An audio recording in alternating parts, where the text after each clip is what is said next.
What's up, everybody? Happy Sunday. So what I'm doing right now, making incense. So I've had them soaking for probably a little bit over 24 hours. I've already took these out and letting them dry. These are sage citrus. And these, some more black cherry. See what happens. That's how I do it.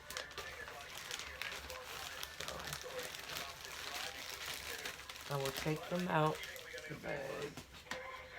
Excuse my roll.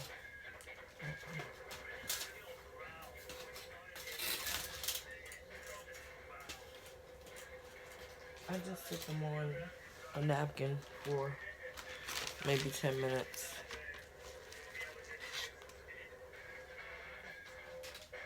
To get excess residue off.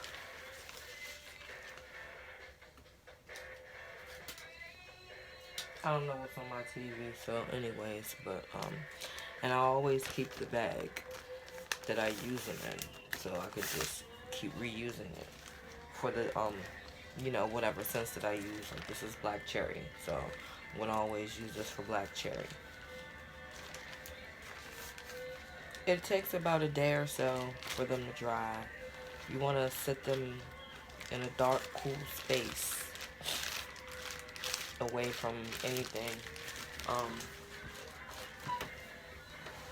And like I said, I'll let them sit here for about maybe 10 minutes, and then I'll remove the napkin,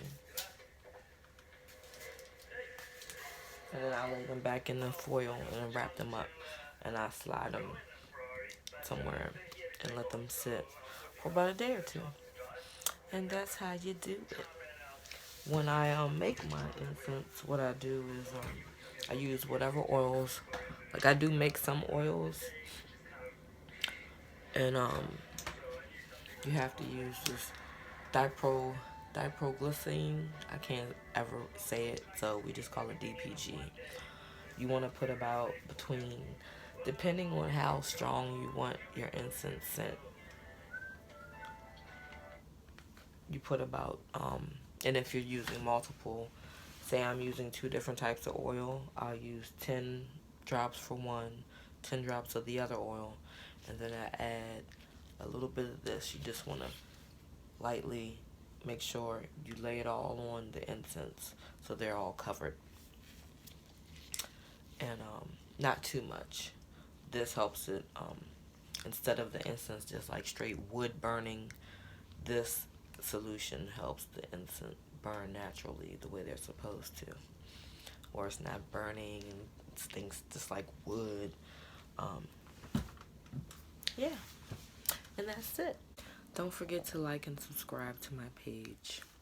You can also find me on Facebook under Beauty Beads and also The Beater Chick, and on IG you can find me under The Beater Chick. Have a good one.